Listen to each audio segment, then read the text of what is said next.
Evangelho de João, capítulo 3. Vamos fazer a leitura dos versos 22 ao 36.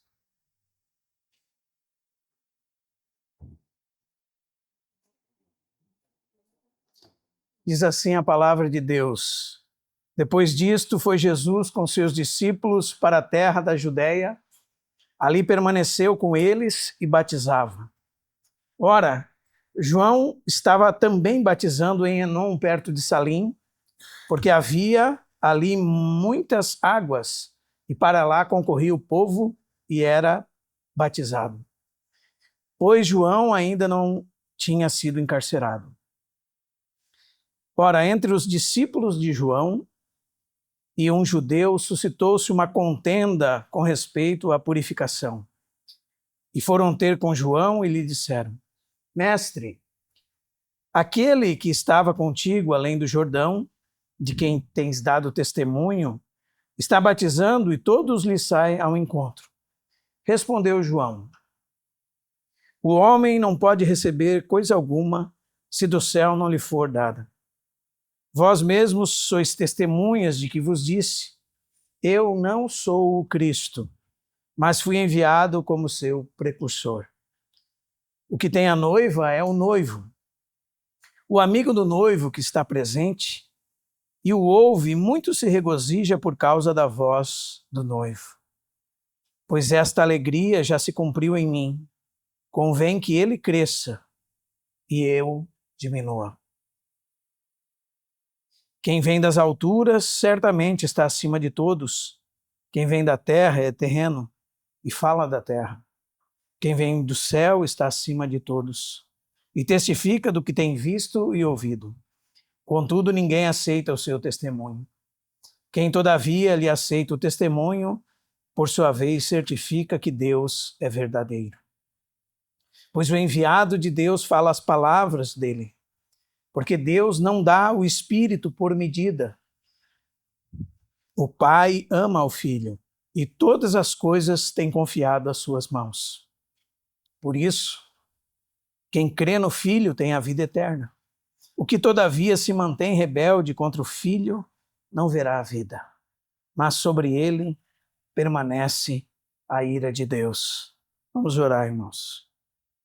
Querido Senhor, no precioso nome do Teu Filho Jesus, é que nos congregamos essa noite. E, Senhor, esse é o tempo, um tempo apropriado, proveitoso, Senhor, em que nós podemos estar sentados aos Teus pés para ouvir Tua palavra. Senhor, Tu sabes todas as coisas. Senhor, Tu sabes os segredos dos corações dos homens. Tu nos conhece por inteiro, Senhor. Tu sabes aquilo que nós precisamos. E nós te pedimos, Senhor, fala conosco, porque só Tu tens as palavras de vida. E nós temos crido, Senhor, que Tu és o Filho de Deus que haveria de vir ao mundo. Nós cremos em Ti e confessamos o Teu nome, Senhor, conforme a Tua promessa. E te dissemos, Senhor, para onde nós iremos, se só Tu tens as palavras de vida? E essas palavras que o Senhor fala são espírito e vida, Senhor. Nós não queremos conhecimento, Senhor, meramente intelectual. Queremos tocar em Ti, tocar na vida, experimentar o Senhor, porque isso sim faz toda a diferença, Senhor. Ajuda-nos, Senhor. Em nome de Jesus. Amém.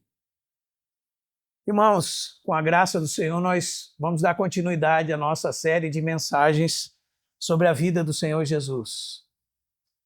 Nós vamos cobrir toda a vida do Senhor em ordem cronológica, uma ordem um pouco diferente do que está disposta nos evangelhos. Nós podemos dizer que na vida do Senhor nós encontramos 232 eventos que nós temos que distribuir em ordem.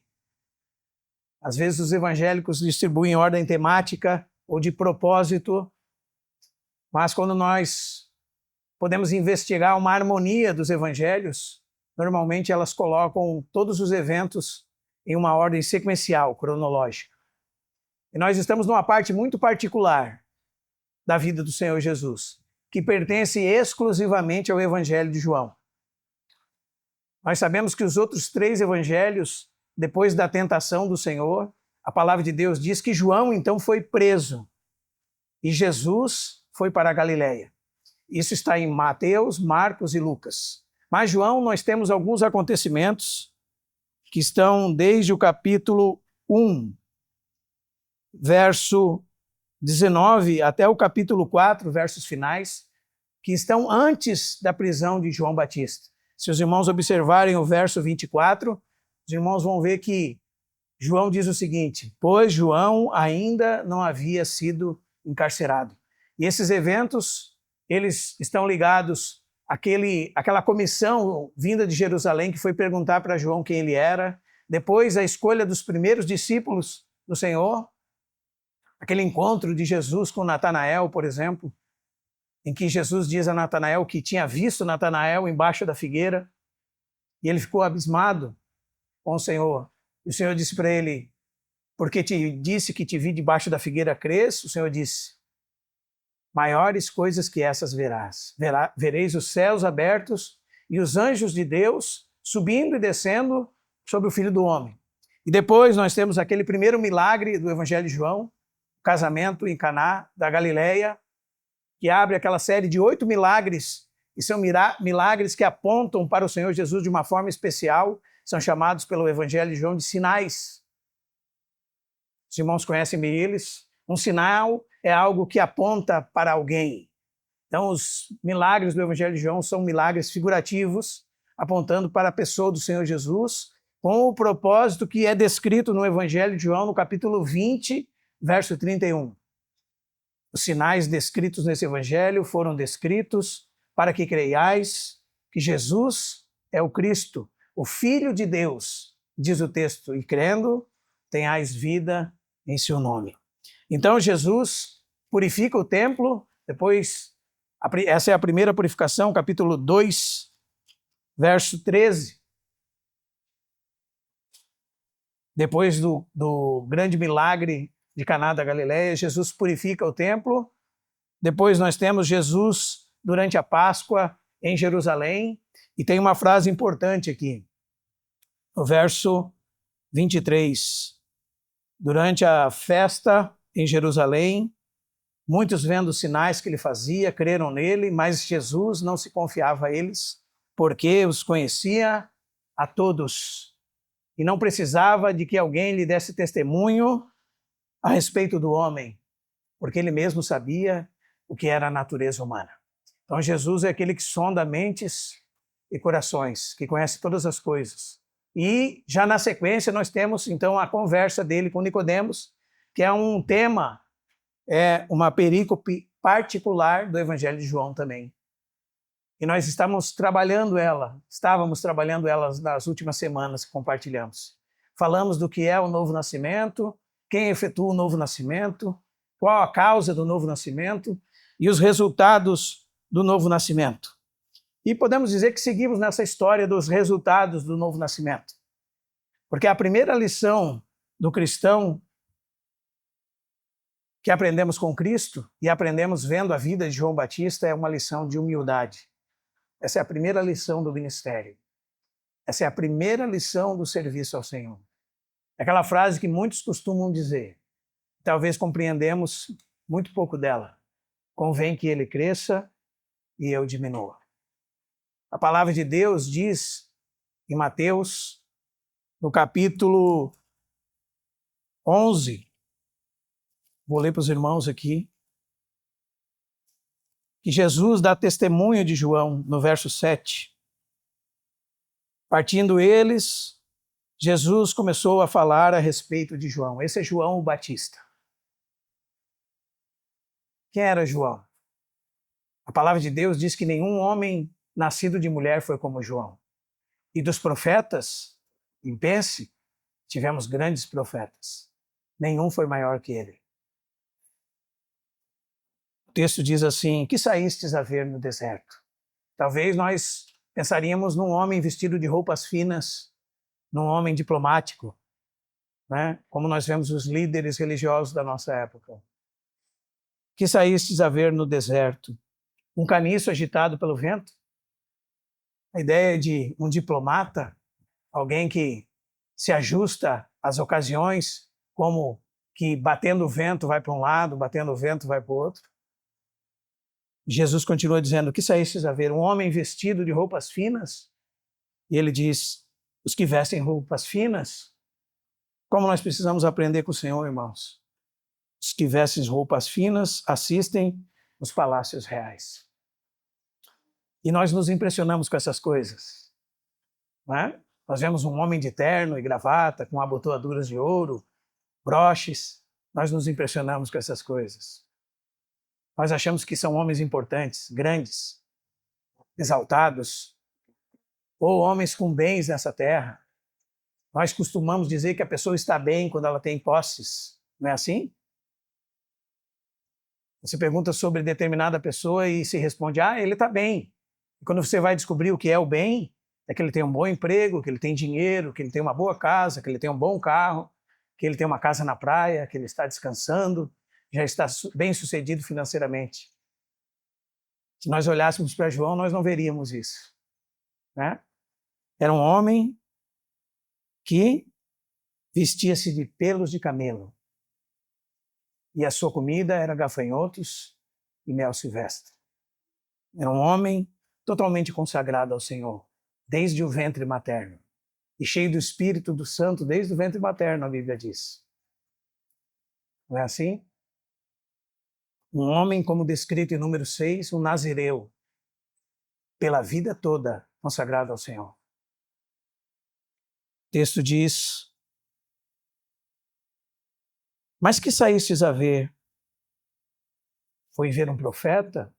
E Jesus diz a respeito dele, sim, e vos digo, e muito mais do que um profeta.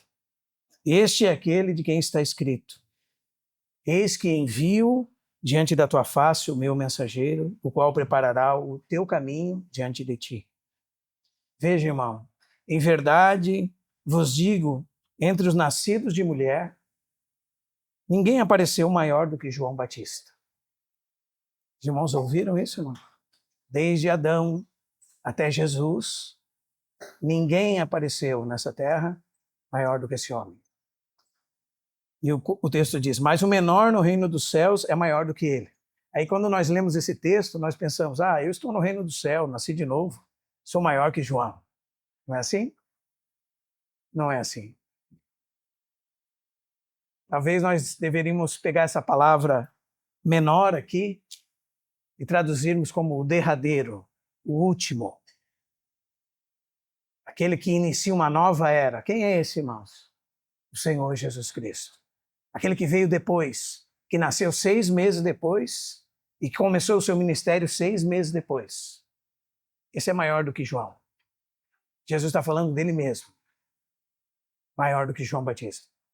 O derradeiro é menor, que é o menor, ou o derradeiro, aquele que veio depois, é maior do que ele. Diz o texto, desde os dias de João Batista até agora o reino dos céus é tomado por esforço e os que se esforçam se apoderam dele. Veja o texto, porque todos os profetas e a lei profetizaram até João. E se quereis o reconhecer, ele mesmo é Elias, quem havia de vir, quem tem ouvidos para ouvir, ouça o que o Espírito diz à igreja. Que nós colocamos os pés no lugar certo a respeito de João. Nós vamos alinhando a nossa visão a respeito do que é ser grande, que é ser o maior, no que diz respeito ao que a Bíblia diz ser o maior. Porque Jesus disse que aquele que quer ser o maior, seja o menor entre todos e serve de todos. A pirâmide na igreja está invertida, irmãos. E isso nós aprendemos na vida de João, no testemunho de João. A primeira frase que nós ouvimos da boca de João, e que ele vai repetir aqui no nosso texto, é: eu não sou o Cristo. Ele veio para dar testemunho da luz, o texto diz. Dar testemunho de Cristo, a verdadeira luz que, vinda ao mundo, ilumina a todo homem. Os irmãos precisam prestar atenção nisso, irmãos. Nosso assunto, nosso tema é Cristo. Nosso propósito é os interesses de Cristo.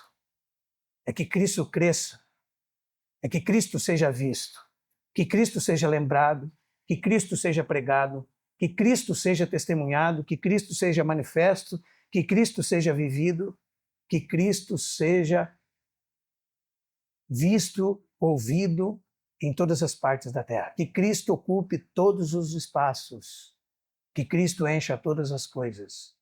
Esse é o propósito da nossa vida.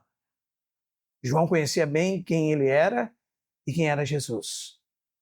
E o texto no capítulo 1, a partir do verso 19, diz que ele era uma voz. A voz, ela não tem forma visível, ela não é importante. Importante é a mensagem que ela transmite. E ele veio trazer arrependimento para a salvação. Ele veio como precursor do Messias para preparar o caminho para o Filho de Deus. E nenhum homem foi maior do que ele. Mas esse homem sabia bem sobre si mesmo e sobre Cristo. E se nós já juntarmos toda a confissão dele, nós vamos descobrir que ele disse que Jesus é o Cordeiro de Deus. Jesus é o Filho de Deus. Jesus é aquele que batiza com o Espírito Santo. Jesus é o noivo. Essa é a confissão completa de João. Coisas que os apóstolos foram escrever muitos anos depois, João já sabia que Jesus era. Mas o que João diz de si mesmo, irmãos? João nos dá uma lição de humildade. João nos dá uma lição de não buscar os nossos próprios interesses, mas os interesses de Cristo.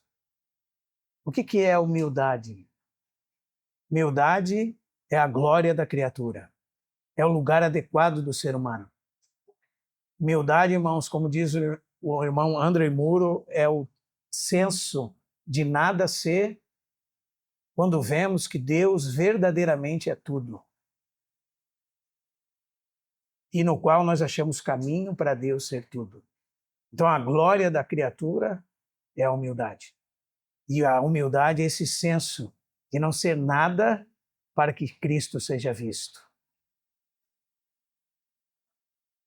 O texto nos diz assim no verso 22, depois disto, foi Jesus com seus discípulos para a terra da Judéia e permaneceu ali com eles e batizava. E se você abrir o capítulo 4, verso 2, vai ver que quem batizava eram os discípulos de Jesus. Mas quando alguém que tem liderança genuína dá comandos genuínos como Cristo tem, então aqueles que estão representando ele estão fazendo como se fizesse ele mesmo. Não é assim? Então se eles batizavam, Jesus estava batizando. Ora, João também estava batizando em Enom, perto de Salim. Porque havia ali muitas águas e para lá concorria o povo e era batizado. E é interessante aqui, porque quando Jesus sai do deserto e vai encontrar-se com João, como nós já vimos nas mensagens anteriores, João ainda está na Judéia, além do Jordão. Mas então parece que aqui nós temos um movimento, porque o ministério de João se contrapõe, se sobrepõe, melhor dizendo, ao ministério de Jesus. Ele começa o seu ministério 6 antes de Jesus, 6 meses antes. E quando Jesus entra em cena, ele começa a fazer o quê? Sair de cena. Tá? Então Enom provavelmente é um lugar em Samaria. Jesus vai para a Judéia, João vai para outro lugar. Tá? Jesus vai para a Judéia, João vai para o seu lugar agora. João fica mais distante ao norte de Israel, Jesus batizando na Judéia. Esse é um movimento interessante, porque esse é um movimento que levanta inveja, contenda, ciúmes entre os discípulos de João. Como acontece muitas vezes entre os irmãos. Nós temos contendas entre os irmãos. Nós temos ciúmes, temos inveja. Não é assim, irmãos? Nós almejamos posições, nós queremos que tenhamos preeminência, queremos ser vistos, queremos ser lembrados, não queremos ser esquecidos, não queremos nos tornar coadjuvantes, queremos ser protagonistas, queremos ter os primeiros lugares, queremos ser reconhecidos, queremos ter razão. Não é assim? Aí Jesus entra em cena Como dizia certo irmão do passado, quando o sol nasce, as estrelas se apagam. Então, se nós somos pequenas estrelas diante do sol da justiça, nossas luzes se apagam. É isso que aconteceu com João. Era isso que os discípulos de João tinham percebido que aconteceria com todos aqueles que tentassem tomar o lugar de Cristo. Se apagariam. Eles ficam com ciúmes. Até hoje é assim, irmãos. Sempre estamos buscando nos colocar no lugar de Cristo. E quando nós entendemos essa lição preciosa, irmãos, que nós devemos nos reduzir a nada, como vasos vazios, para que Cristo esteja em nós e Cristo se manifeste em nós, então nós verdadeiramente vamos ver a vida transformada e as pessoas ao nosso redor transformadas e os nossos problemas terminados, num sentido de que as nossas contendas, as nossas desavenças, os nossos ciúmes, os nossos desejos por ter algum lugar, em qualquer lugar dessa terra, vão embora, por ter razão, por estar certo, vão embora. Sabe por quê, irmãos? Porque o Rei da Glória entrou no meio. E quando ele entra no meio, ele é a luz que, vinda ao mundo, ilumina todo homem. Então você pega um casal brigando. Ambos querem ter razão. Ambos estão se auto-justificando. Ambos estão querendo vencer uma discussão. Eles perderam de vista que eles ambos são um, né? E deviam ser uma só carne, com um só propósito. E eles debatem entre si. E sempre um quer prevalecer sobre o outro. Aí o que acontece? Se tornaram cristãos. Nasceram de novo. Tem a implantação da vida de Cristo dentro do coração deles. Agora, entre eles, Jesus está no meio. Agora eles vão perguntar para Jesus o que Jesus pensa. Né? Você reúne um casal, a mulher fala os problemas e a visão. Você não entende o meu ponto de vista, e começa a falar o seu ponto de vista, o marido fala o seu ponto de vista. E cada um tem a sua razão, não é assim, irmãos? Aí nós temos que encontrar o ponto de vista de Jesus. Às vezes perguntar para os irmãos, vocês já pensaram no que Jesus pensa a respeito disso? Porque nós estamos aqui pelos interesses de Cristo. Em todas as áreas da nossa vida. Senão não faz sentido existir, irmãos. Senão nós estamos vivendo, perdendo o nosso tempo. E é aqui que João nos dá uma grande lição. Se nós observássemos sua vida, nós íamos ver um homem derrotado, que come gafanhotos, come coisas naturais dessa terra, coisas que ele encontra, às vezes, se veste da maneira mais simples. Mas sabia bem quem ele era, sabia o propósito da sua vida, sabia quem Cristo era e cumpriu o seu propósito nessa terra. Não é assim? Quando Cristo vem para o seu lugar nas nossas vidas, irmãos, aí o que acontece? Aí você não trabalha mais para ganhar dinheiro. Aí você não conversa mais com a sua esposa para vencer um debate. Aí você já não se relaciona com seus filhos como um ser autoritário. Aí os filhos respeitam o pai. Aí você entende o que a Bíblia diz, no Senhor. Filhos, obedecei aos vossos pais no Senhor. Maridos, amai as vossas mulheres como Cristo amou a igreja.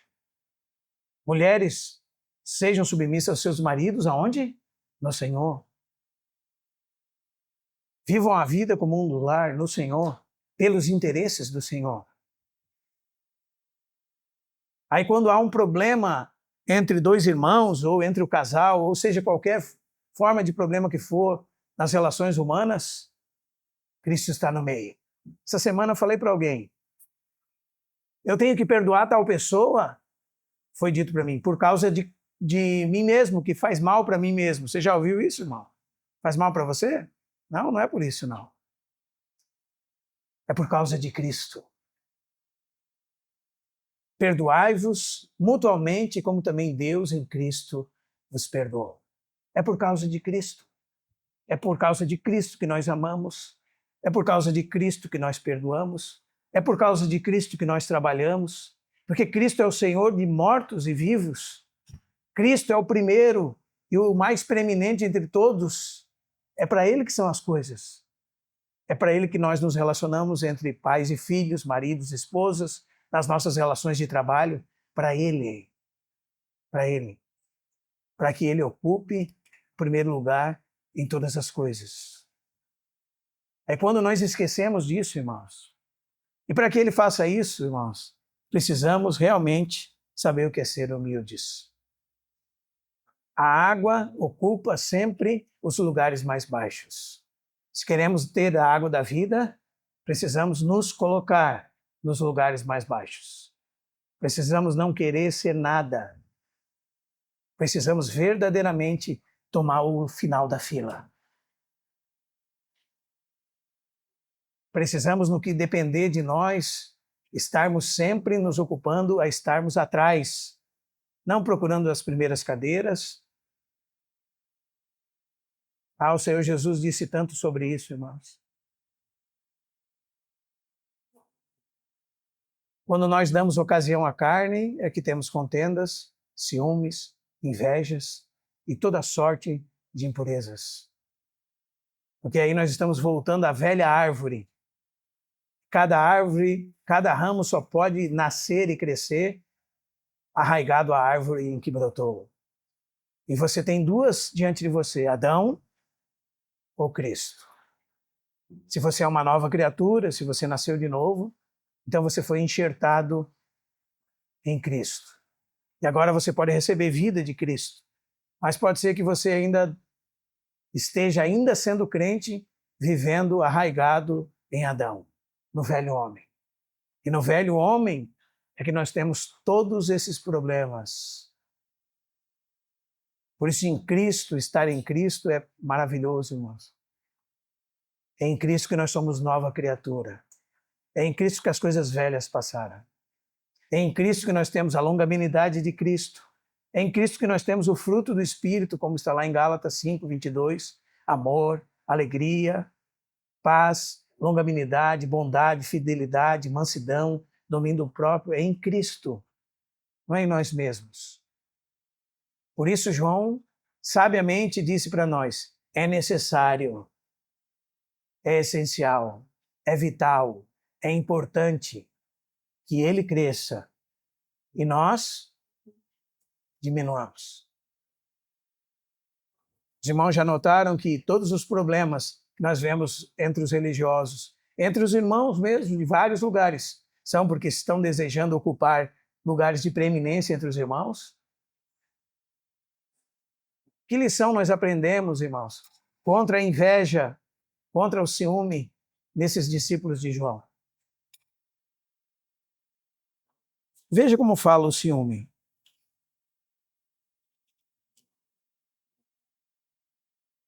Verso 25. Ora, entre os discípulos de João e um judeu suscitou-se uma contenda com respeito à purificação, ou o batismo de João. Os irmãos sabem que o batismo de João é um batismo diferente do seu e do meu, não é? Sabem também que o batismo de Jesus é um assunto diferente do seu e do meu. O batismo de João era um batismo de arrependimento para preparar o caminho para o Messias. O batismo de Jesus é um batismo de identificação conosco. Ele não precisava ser batizado, por isso que quando ele chega em João, o que João diz para ele? João não aceita batizá-lo. João diz, eu que preciso ser batizado por ti, tu vens a mim. E que Jesus diz para ele? Convém-nos cumprir toda a justiça. E nós precisamos entender o que significa isso. Ali, o Senhor Jesus, vamos dizer assim, de maneira jurídica, começa a ocupar o nosso lugar, tomar o nosso lugar. Aquele que não conheceu o pecado, foi feito pecado por nós. E ele precisa cumprir todos os requisitos da lei de Deus. Isso a gente chama na teologia de obediência ativa de Cristo. Às vezes você pode ter se perguntado assim, se Jesus veio para morrer, por que ele não chegou nessa terra, morreu e foi embora? Por que ele teve que sofrer 33 anos e meio? Aí você descobre, para essa vida de obediência perfeita dele, cumprindo toda a justiça, fosse dada a você e a mim. Foi para isso que ele viveu 33 anos e meio de uma vida perfeita. Isso é uma obediência ativa. Essa é a justiça de Deus que vai ser imputada em você por meio de Jesus Cristo no dia em que você nasce de novo. Seus pecados são colocados sobre Cristo, a justiça de Cristo é colocada sobre você. Por isso que ele diz a João, convém-nos cumprir toda a justiça. O batismo dele é um batismo totalmente diferente. O nosso batismo vem posteriormente ao arrependimento e à fé. Não é assim? Você se arrependeu dos seus pecados, você creu no Senhor Jesus e foi salvo, e então, com uma fé pública, com uma confissão pública daquilo que aconteceu no seu interior, você desce as águas do batismo, dizendo que você morreu com Cristo e ressuscitou com Cristo. Amém? A discussão deles aqui, irmãos, provavelmente era uma discussão a respeito do que Jesus estava fazendo também. Mas João não tinha sido chamado para isso? O que está acontecendo? Que transição é essa? Que sobreposição de ministério é essa? Como nós vamos ficar nessa situação? Né? É como se isso são pecados que acompanham o ciúme, a inveja, que acompanham desde que você tem o velho homem em você para o resto da sua vida, irmão. Sabe o que você descobre quando nasce de novo? Você diz assim, eu crucifiquei o velho homem com seus feitos, e um mês depois você descobre que ele sabe nadar. Você tentou afogar ele e ele sabe nadar. Não foi assim? Na sua experiência? Quando você se ira contra alguém, quando você tem inveja, você descobre o quê? Que o velho homem está ali. Né? Que você vai lutar com ele todos os dias da sua vida e vai gritar como Paulo em Romanos 7, desventurado homem que sou, quem me livrará do corpo dessa morte? Não é assim? Está aí, rodeando a espreita, sempre. Está junto com você, sempre. O velho homem. Porque você ainda está em Adão. Porque quando Jesus te perdoou, você foi perdoado dos seus pecados e da culpa dos seus pecados. Agora o Espírito Santo está produzindo em você santificação. E nesse processo você está sendo libertado do domínio do pecado. Mas somente quando Jesus voltar em sua segunda vinda, que você vai ser libertado da presença do pecado. Quando o pecado será tirado do seu corpo e o seu corpo será transformado num corpo semelhante ao corpo de Cristo. Até lá, estamos nessa luta da carne contra o espírito e do espírito contra a carne. Não é assim, irmãos? E nós descobrimos que até mesmo quando estamos velhos, temos ciúmes. Eu lembro da história de F.B. Meyer, que foi um grande homem de Deus. Ele disse que na sua velhice e maturidade espiritual, ele descobriu que um pregador de Londres estava enchendo sua capela de pessoas, porque era um proeminente pregador, um expositor da Escritura e um homem cheio do Espírito Santo. E ele dizia, eu descobri que havia inveja no meu coração.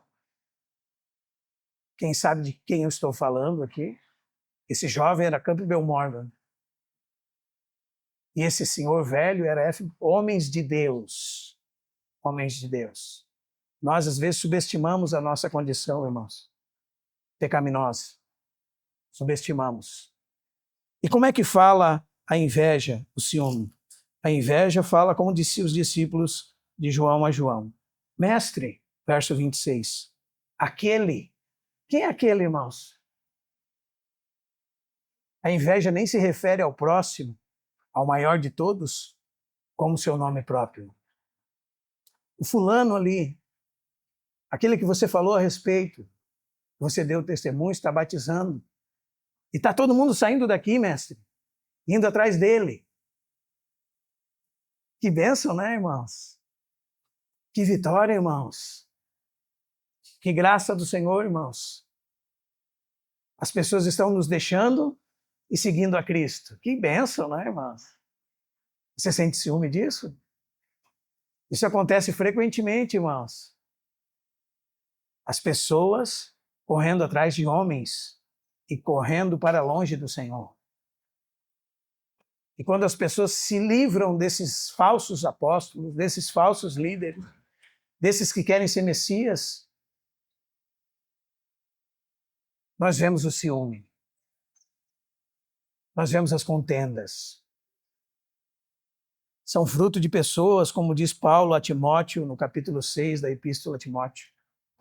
Homens enfatuados, que nada entendem, que têm mania por questões e contendas de palavras, de que nascem o quê? Inveja, provocação, suspeitas malignas, altercações sem fim, de homens cuja mente é pervertida, privados da verdade, e que têm a piedade por fonte de lucro. Cristo precisa ser engrandecido. Nós precisamos estar no fim da fila. Nós não precisamos ser vistos. Nós não precisamos ser lembrados. Cristo precisa ser lembrado. E se alguém lembrar de nós, que lembre de Cristo em nós.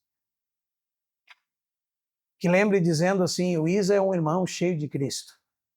Tudo que tem de bom nele é Cristo. Tudo que tem de mal nele vem dele mesmo, da carne. Por isso que nós, quando lemos 2 Coríntios capítulo 5, e lemos assim, desde agora a ninguém mais conhecemos segundo a carne, a ideia é segundo a natureza humana. Nós já não conhecemos dessa forma. Os irmãos percebem, irmãos, o que Cristo fez? Ele colocou-nos todos na mesma posição, irmãos. Todos. Não importa o que os irmãos veem por aí. Não importa se nós vemos homens cheios de pompa, cheios de quererem ter lugares, primeiros lugares nas cadeiras. Não importa, irmãos. Cristo colocou todos na mesma posição. Como ele disse no capítulo 23 de Mateus, no verso 6, falando dos fariseus, ele diz, eles praticam, porém, todas as suas obras com o fim de serem vistos pelos homens. Seja sincero, irmão. Quantas vezes nós já servimos a Cristo com o fim de ser visto pelos homens? Existem grupos cristãos que fazem competição entre os membros para ver que membros ganham mais pessoas para a sua comunidade, e eles estimulam uns a ficarem contra os outros e competirem uns com os outros. Não é assim? Quantas pessoas tu trouxe? Quantas pessoas tu trouxe? Quantas pessoas tu levou para tal lugar? Quantas pessoas estão atrás de ti? Não é assim? Isso é o que o marketing faz, não é assim, irmãos? O marketing coloca um monte de vendedores numa sala e fazem eles disputar entre si, para quem vai gerar mais lucro para as empresas. As organizações cristãs, muitas vezes evangélicas, são assim também, infelizmente. Elas colocam os irmãos para competir, para lucrar. Só que o lucro deles são pessoas. Eles fazem comércio de homens e de almas, como diz Pedro na sua segunda epístola. E fazem isso por avareza, fazem com que os irmãos sejam a máquina, o objeto de negócio. Mas Jesus disse que não seria assim. Não importa o que você vê por aí, Jesus disse que não seria assim. Jesus diz que esses homens amavam os primeiros lugares nos banquetes e as primeiras cadeiras nas sinagogas, lugares reservados. Senta aqui, nesse lugar de honra. E as saudações, serem vistos, serem chamados de mestres pelos homens. O que Jesus diz então? Jesus diz para nós e para os discípulos, na época, vós, porém, não sereis chamados mestres, porque um só é vosso mestre. E ele diz, vós sois todos irmãos. Esse é o melhor, o maior e o mais precioso título que você poderia receber. A gente trocou esse título por primeiras cadeiras entre os homens. Mas esse é o maior título que um irmão poderia receber. Que um homem nessa terra poderia receber. Ser chamado Filho de Deus. 1 de João, capítulo 3, diz, vede que grande amor nos tem concedido o Pai, a ponto de sermos chamados filhos de Deus. Não tem cargo nessa terra eclesiástica, irmão, que se compare a isso.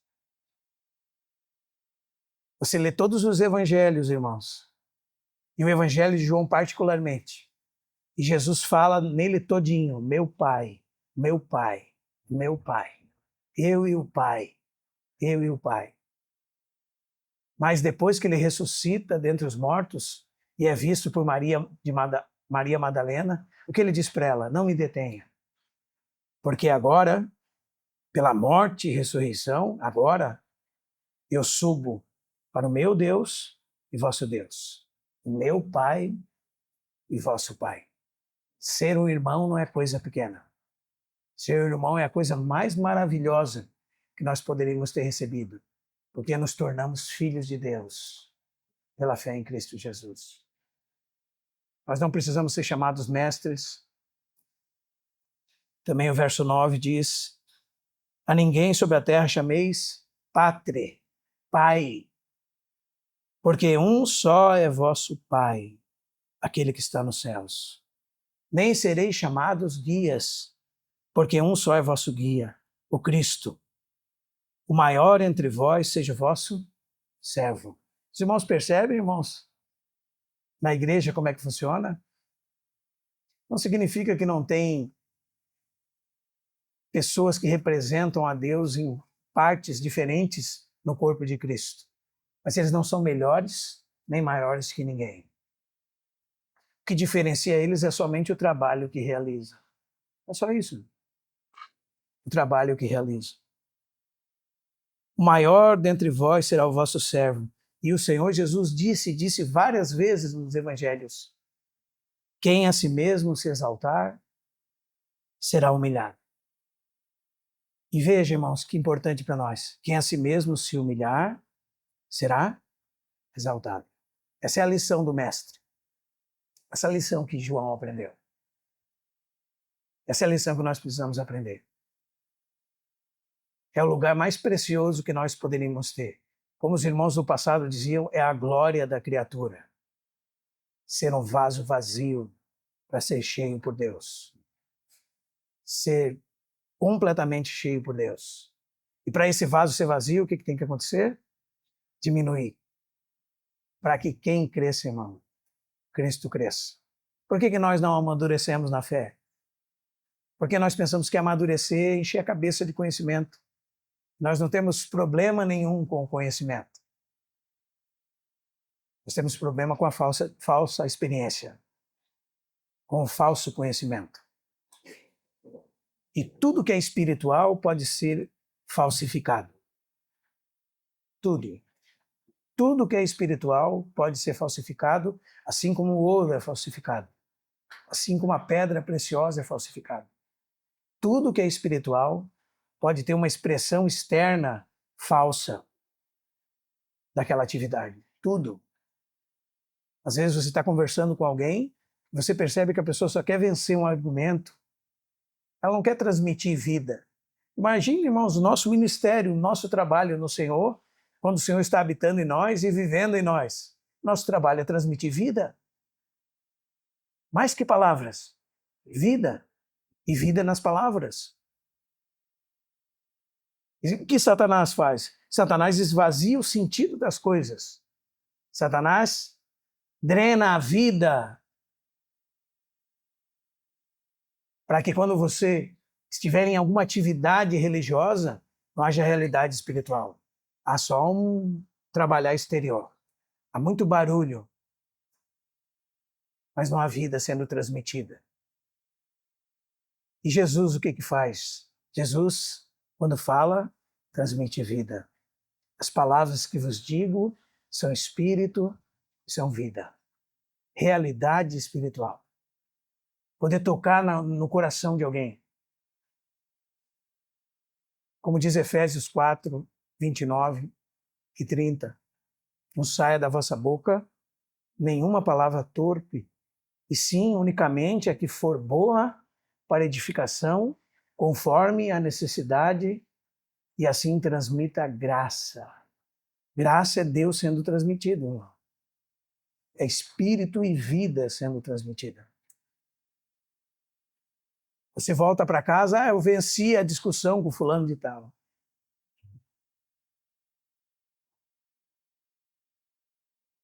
É a primeira lição do ministério cristão. Humildade. É a beleza do ministério cristão. Você entendeu, irmão? É se colocar na mais baixa posição. Você está disposto a ser nada para que Deus seja tudo? Será que nós estamos dispostos a isso? Esse é o lugar adequado da criatura. E o que Jesus veio fazer? Jesus veio fazer exatamente isso. Por isso que você vê no ensino dele, o meu ensino não é meu. As obras que eu faço não são minhas. Eu vim, a minha comida e a minha bebida é fazer a vontade do Pai e realizar a sua obra. Ele nos deu o exemplo. E ele, mais do que o exemplo, ele nos deu essa própria vida, irmãos. Quando os apóstolos escrevem suas epístolas e nos instruem a ser humildes, eles estão falando de coisas palpáveis para nós. Porque Cristo nos deu a sua vida, para que por ela nós possamos viver. Os irmãos percebem? Se nós percebemos essa realidade, irmãos, os nossos problemas nessa terra, a nossa insatisfação, a nossa falta de alegria, a nossa falta de propósito, ela vai embora. As discussões na família, as lutas e contendas entre irmãos. Por quê? Como diz Tiago, capítulo 4, irmãos. Tiago diz, da onde vêm as guerras e contendas que há entre vós? Da onde vêm? Da onde procedem as contendas e guerras que há entre vós? De onde, senão dos prazeres que militam na vossa carne? Da onde que é? É do seu próprio eu, é da sua carne. É daí que vem essas coisas. E o texto diz, cobiçais e nada tens. E vê, mentis e invejais. E não podeis obter, viveis a lutar e fazer guerras. Nada tendes, porque não pedis. E por que não pedis e não recebeis? Por quê? Pedis mal. Os irmãos percebem, irmãos? Pense na oração, irmão. Por que você não recebe aquilo que você pede? Porque você está pedindo segundo a sua própria vontade. Porque você não está desejando ser a boca de Deus em oração. Você pede para se satisfazer nos seus próprios prazeres. Aí, como Deus te ama muito, Deus não te dá. Por quê?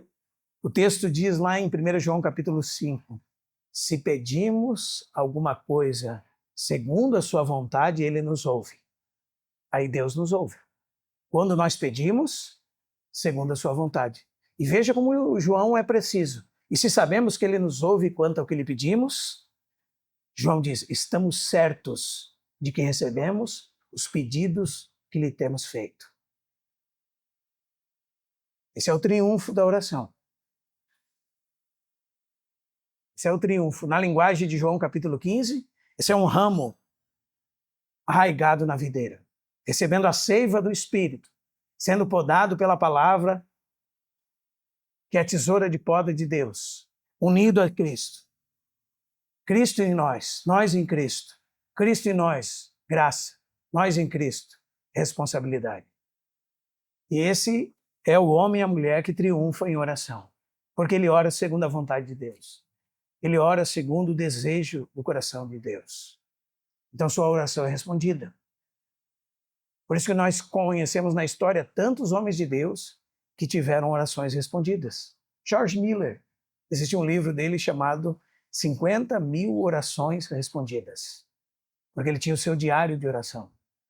Ele fazia colunas no seu diário de oração. Ele escrevia o dia que ele pediu tal coisa e o dia que Deus respondeu aquela oração. Mas ele amanhecia lendo a Bíblia sobre os seus joelhos, para conhecer a vontade de Deus e para orar segundo a vontade de Deus. Ou seja, alguém que abriu mão da sua própria vontade. Isso é que eu diminua, que Cristo cresça, que eu diminua. Aí eu pergunto, irmãos, em todas as nossas relações, nós temos aprendido essa verdade, irmãos? Para que você está nessa terra? Para que você trabalha? Para que você cria filhos? Para que você congrega? Para que você casou? Qual é o propósito da vida? Qual é o sentido? É para que Cristo seja tudo em todos.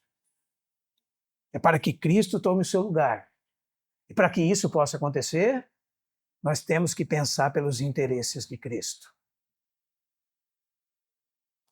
Os irmãos estão me entendendo, irmãos? Aí nós somos livres da inveja. Somos livres dos sentimentos facciosos. Vamos andar no Espírito. Se nós andarmos no Espírito, não vamos satisfazer as concupiscências da carne. E há uma luta. A carne milita contra o Espírito e o Espírito contra a carne. São opostos entre si. E o texto diz, para que, porventura, não façais o que é do vosso querer. Precisamos nos submeter à vontade divina. Precisamos orar para que Cristo seja tudo. Precisamos orar para que nós sejamos diminuídos. E precisamos cavar o buraco na terra e nos enfiarmos nele, irmãos. Aquele que a si mesmo se humilhar, essa é a sua responsabilidade. Não sem a provisão divina, porque Cristo fez isso. Os irmãos entendem, irmãos? Por que nós começamos a reunião lendo Filipenses capítulo 2? O versos 15 diz o quê, irmãos? Tende em vós a mesma pronesis é a palavra, que pode ser pensamento, sentimento, porque é um pensamento, uma ideia que ela tem realidade por si mesma e que ela expande, toma conta da vontade, das emoções e produz realidade de vida. O mesmo sentimento que houve também em Cristo Jesus. O que ele fez? Pois ele, subsistindo em forma de Deus, a ideia é ele sendo um com Deus, coeterno, coigual, consubstancial com o Pai, não se apegou aos seus direitos.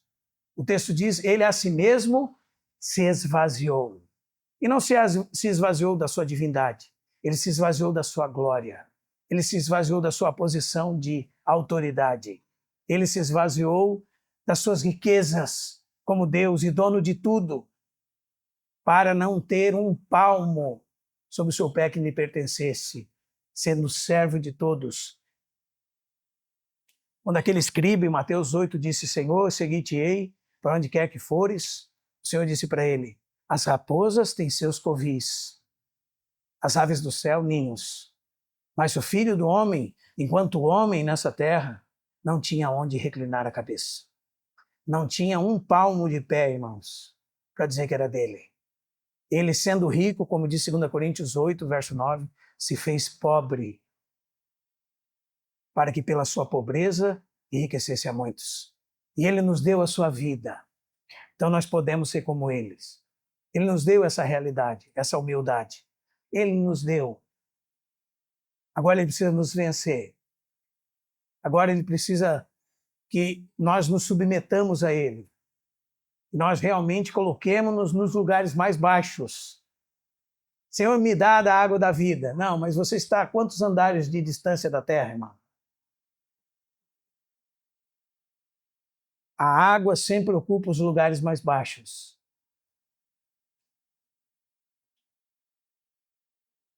Por isso que nós não nos alimentamos dessa realidade. Porque nós estamos em altos lugares. Né? Queremos ser os melhores dessa terra. E botamos a culpa em Jesus. Como a teologia da prosperidade faz. Bota a culpa em Jesus. Não, Jesus sofreu para que você seja rico. Não é assim? Jesus sofreu para que você seja próspero. Jesus sofreu para que não aconteça nada de errado com você. É mentira. Jesus sofreu para levar sobre si os teus e os meus pecados. Para que nós, agora livres dos pecados, o sirvamos por toda a vida, independente do que aconteça conosco. E nos alegremos em Deus, por meio de Jesus Cristo. Os irmãos percebem como isso é importante, irmãos? Tende em vós O mesmo pensamento que houve também em Cristo Jesus. Isso é transformação de mentalidade, irmão. Se você observar o mundo vai dizer o quê? Que você precisa ter tudo aquilo que possa chegar até você e se apegue a isso com todas as suas forças. Nós criamos padrões elevados e nós não temos dificuldade nenhuma em Deus abençoar a sua vida, irmão. Que Deus abençoe sua vida. A alma generosa prosperará, a palavra de Deus diz. E Deus prospera os seus filhos. O problema é que Deus não ensinou que você deve ser apegado às riquezas. A Bíblia diz o contrário. Não diz o contrário, irmãos? A Bíblia diz o contrário, irmãos.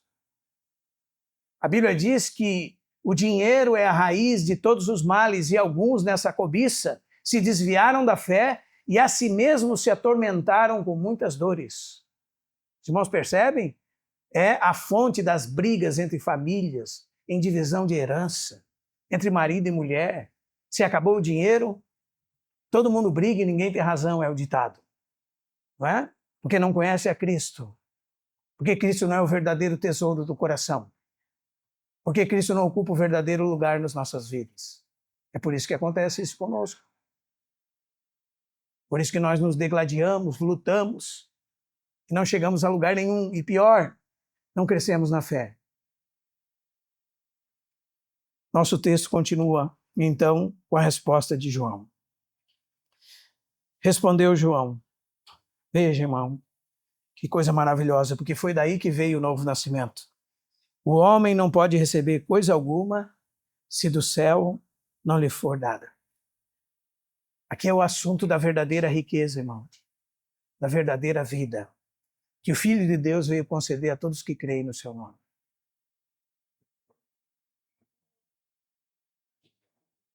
É daqui que vêm as verdadeiras riquezas. Sabe aquelas lá de Efésios 1:3? Toda sorte de bênção espiritual nas regiões celestiais, aonde? Em Cristo.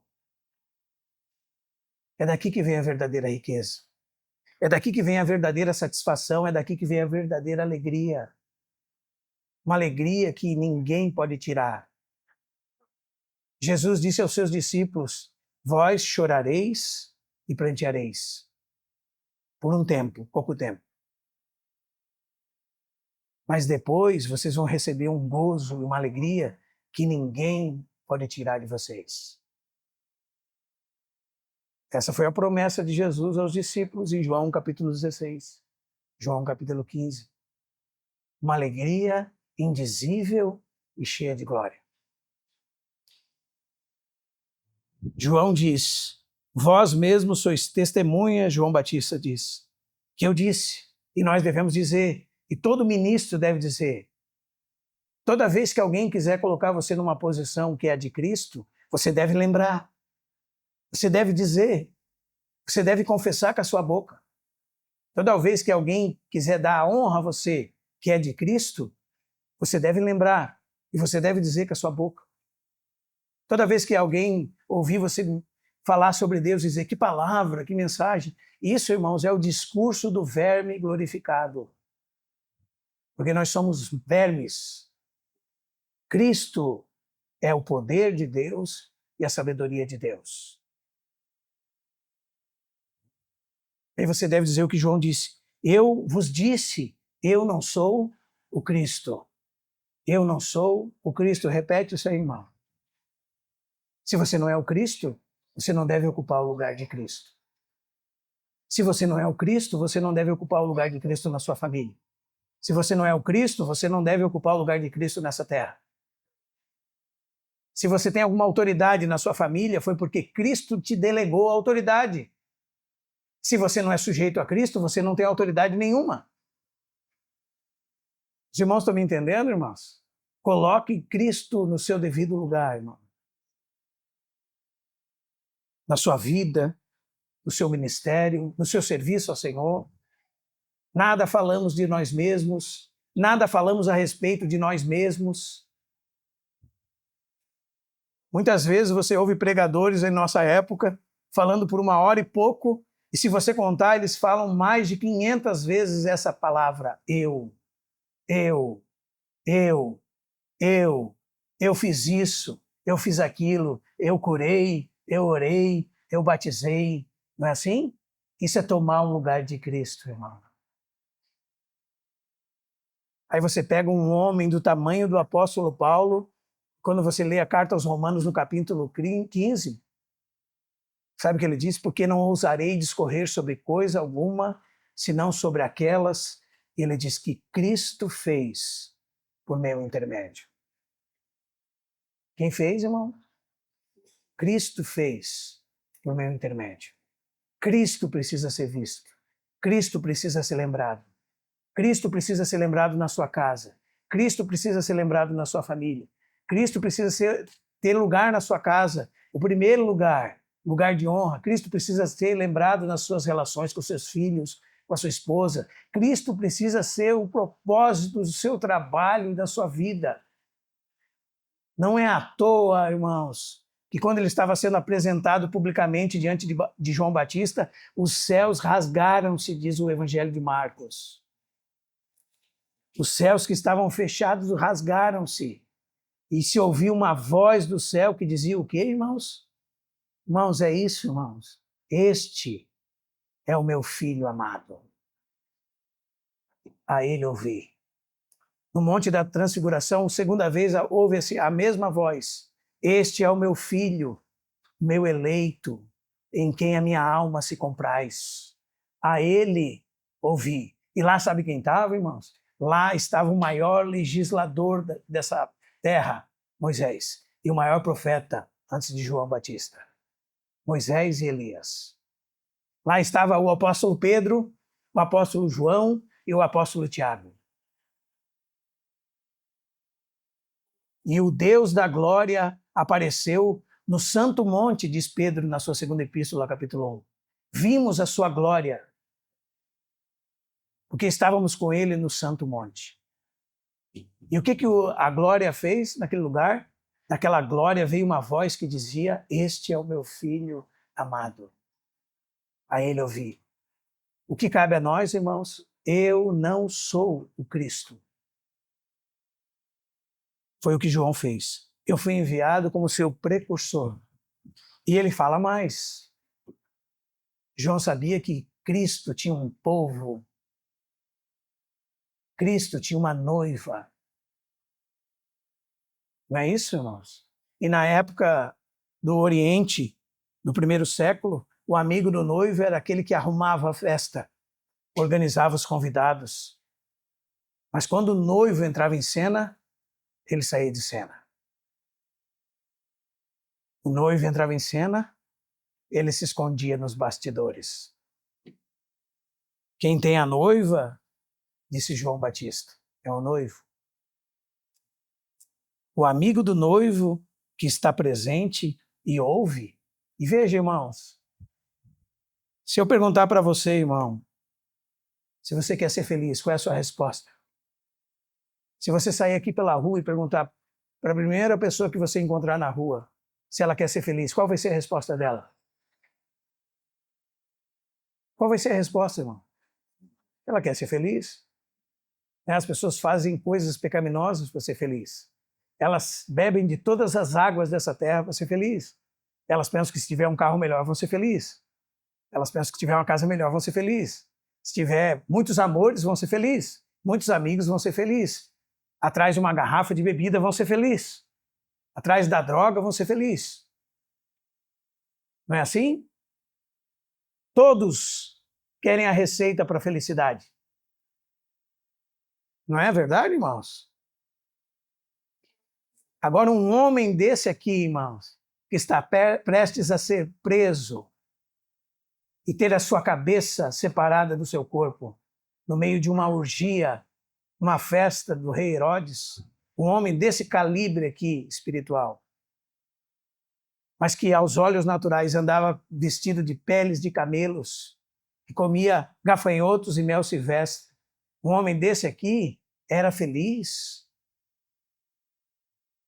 Os irmãos percebem como os nossos conceitos de felicidade e padrões de felicidade estão errados? E se nós percebermos isso, nós vamos sair daqui satisfeitos com Deus. Vamos ser os mais felizes de todos os homens. Por quê? O que ele diz? Ele diz que quem tem a noiva é o noivo amigo do noivo que está presente e ouve a voz do noivo. Senhor, as tuas palavras são espírito e vida. Elas valem mais do que todos os tesouros dessa terra. São mais doces do que o mel e o destilar dos favos. Elas valem mais do que o ouro depurado. Muito ouro depurado. São doces como o mel e o destilar dos favos. Valem mais do que todas as riquezas do mundo.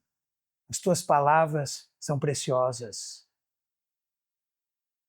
E como diz o salmista, a minha alma sabe muito bem. Ouvir a voz de Deus, irmão. O que aconteceu com João? Muito se regozijou por causa da voz do noivo. E aqui nós temos que colocar no eixo as coisas. Há muitas vozes no mundo, mas não tem nada que se compare à voz do noivo. Não tem nada que se compare à voz do noivo. Que pena se você nunca ouviu a voz do noivo. Que pena que as suas lágrimas talvez nunca caíram sobre as páginas das Escrituras. Que pena se você não percebeu o Espírito falar. A riqueza que produz a palavra, que transforma todo o nosso ser, que nos edifica, que molda o nosso caráter, que nos faz participantes de Cristo. Que pena. Elas são mais preciosas do que muito ouro. Os irmãos lembram do Salmo 19, verso 7, irmãos? A lei do Senhor, essa palavra, é perfeita, é completa, toda suficiente. É capaz de salvar a alma por completo. O testemunho dele, que está nas suas palavras, é fiel e faz do homem simples. E simples aqui é a ideia de alguém que não tem critérios, alguém criterioso, alguém que não deixa qualquer coisa entrar na porta da sua mente.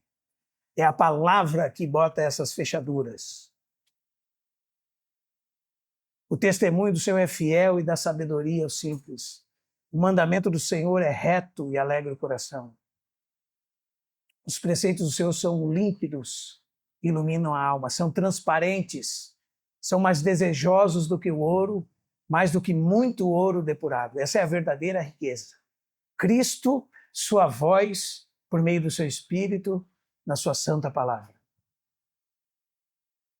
Que privilégio para aquele homem, irmão, ouvindo Deus encarnado, pronunciando suas palavras naquele momento, naquele tempo. Que privilégio para nós podermos ouvir a voz do noivo por meio do seu Santo Espírito. Essa é uma alegria que o mundo não pode tirar. Por isso que Paulo fala em Filipenses 4:4, alegrai-vos, aonde, irmãos? Outra vez digo, alegrai-vos no Senhor.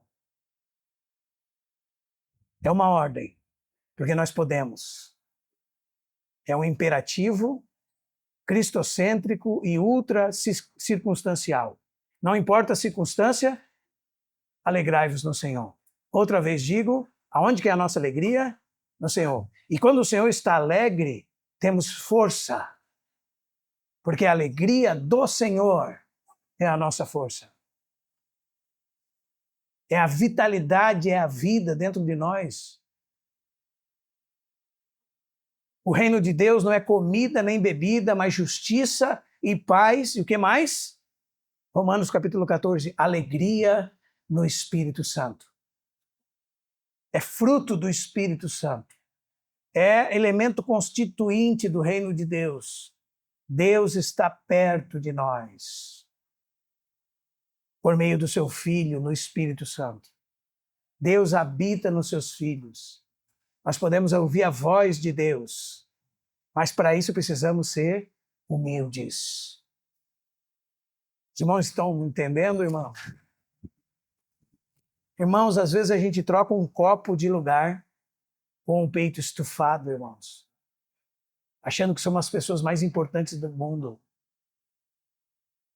Às vezes nós fazemos um serviço ao Senhor para alguém e nós voltamos para casa ao invés de pensarmos que, como a palavra de Deus nos diz, se você fez só o que se mandou fazer, você não é um servo bom. Não é? Se foi só aquilo que foi demandado de você fazer, só vocês lembrarem da palavra. E nós voltamos com o peito estufado, cheio de orgulho, irmãos. Arrogantes, altivos, pensando que sabemos tudo. O alimento espiritual são para as pessoas que querem ser nada para que Deus seja tudo. Assim nós nos alegraremos em Cristo. Assim, irmãos, nós vamos lembrar como Paulo, no capítulo 4 de Filipenses, ele diz, alegrei-me sobremaneira no Senhor. O que é, irmãos? Ele diz, falando de uma oferta que recebeu dos filipenses, ele diz, porque agora renovastes mais uma vez a meu favor o vosso cuidado. E ele diz, não que eu procure o donativo, ele diz. E diz, digo isso não por causa da pobreza. Veja, irmão, aprendi a viver contente em toda e qualquer situação. Tanto sei estar humilhado, como também ser honrado. De tudo em todas as circunstâncias tenho experiência, tanto de fartura como de fome, assim de abundância como de escassez. Aí vem a frase que todo mundo gosta. Tudo posso naquele que me fortalece. O que tudo posso naquele que me fortalece? Eu posso passar a ser humilhado, a ser honrado, a ter necessidade, a passar fome, escassez ou abundância. Mesmo assim me alegrarei no Senhor. Sempre me alegrarei no Senhor. Em saber que o Senhor está comigo. E saber que o Senhor é suficiente para mim. Então, em Cristo estou totalmente suprido. Em Cristo estou totalmente satisfeito. Por isso eu estou alegre. É isso que João está falando. Não importa se eu perdi pessoas. Foi eu mesmo que indiquei Cristo e já perdi pessoas. Não foi o que ele fez? Quando ele disse, eis o Cordeiro de Deus que tira o pecado do mundo. Então, o que aconteceu? João e André foram atrás do Senhor Jesus. Naquele momento, João já perdeu 2 discípulos. E depois, André foi buscar o seu próprio irmão. Não foi assim? E depois veio Filipe, e depois Natanael. Muito provavelmente, todos eles eram discípulos de João Batista. Mas convém que Cristo cresça. Convém que Cristo seja visto. Convém que Cristo seja lembrado. Amém, meus irmãos? Convém que ele cresça. Convém aqui, irmãos, é necessário, é fundamental, é importante que ele cresça. E para ele crescer, o que a gente tem que fazer? Ir para o final da fila. Nos enterrarmos na mais baixa posição. Querermos ser servos de todos. Não querermos ser melhores que ninguém. Cada um considere os outros superiores a si mesmo. É isso que diz Filipenses 4, verso 3. Romanos 12 diz, tende o mesmo sentimento uns para com os outros. O texto diz, em lugar de ser desorgulhosos, condescendei com o que é humilde. Diz o texto, não sejais sábios aos vossos próprios olhos. Tende o mesmo sentimento que houve também em Cristo Jesus. Essa é a lição que João nos dá. Amém, meus irmãos? Que sirva de realmente encorajamento para nós. Imaginem, irmãos, se nós podemos ser substituídos por Cristo e ver Cristo vivendo em nós. Que glória! Que riqueza! Imagine se nós ainda estamos nos perdendo em outros propósitos. E eu queria falar para as crianças aqui, desde os mais novos. Quanto antes nós ensinarmos nossos filhos, vocês aprenderem que Cristo é a coisa mais importante que existe, ela é mais importante que o seu trabalho, é mais importante que os seus estudos, é mais importante que as brincadeiras, é mais importante que tudo. Quanto antes as crianças descobrirem isso, e nós precisamos martelar isso, talhar isso no coração delas, cortar o coração delas com isso, bater na tábua do coração delas com cinzel, cortando o coração delas com isso. Cristo é a coisa mais importante que existe. Cristo precisa ser o primeiro sobre todas as coisas. Cristo precisa estar em nosso lugar. Nós precisamos somente de Cristo. E tudo que o Senhor nos confiar às mãos nessa terra pertence a Ele. E nós pertencemos a Ele, como diz o Salmo 90. Do Senhor é a terra e a sua plenitude, todas as coisas que nela há e todos os que nela habitam. A terra é do Senhor. Nós somos do Senhor. Nós precisamos estar satisfeitos com o Senhor. Precisamos deixar que Cristo cresça, que nós diminuamos. Amém, meus irmãos? Vamos nos colocar de pé e vamos orar.